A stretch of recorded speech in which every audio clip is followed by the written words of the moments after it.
many women and youths in the Niger Delta have always complained of losing their sources of livelihood to environmental pollution. They have registered their grievances through letters and protests, but little has been done to ameliorate their suffering.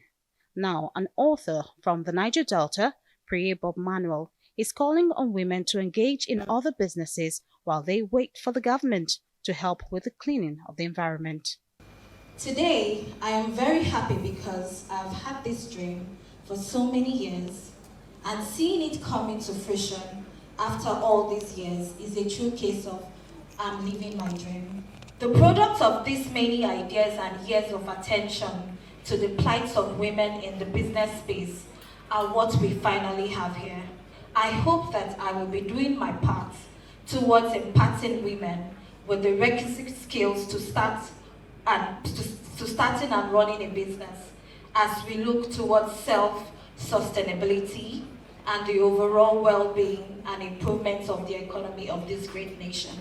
The proceeds from the launch of this book today will be used to empower 50 young female startup entrepreneurs. They're not only going to be empowered financially, but also be mentored. One interesting thing about the book is sound feminine, but the principles that is in the book, if even male folks, if they abide by those principles, will also benefit from it.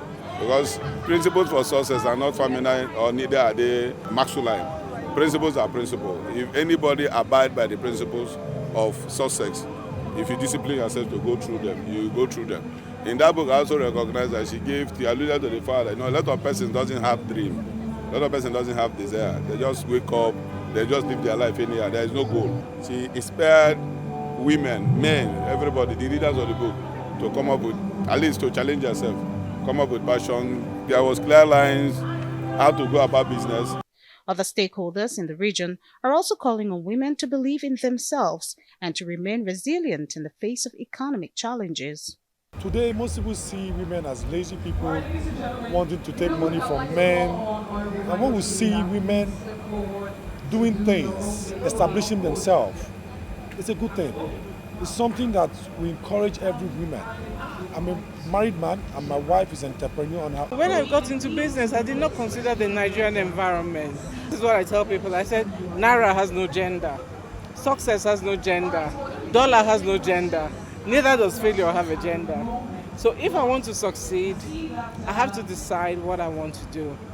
I have to be very firm and very clear about what I want to do and how I want to do it. There'll be some things that you will have to let drop. Oil has brought destruction to their sources of livelihood. As if this is not enough, their health, including their reproductive health, has also been adversely affected. Successive administrations have failed to address the plight of those in the region.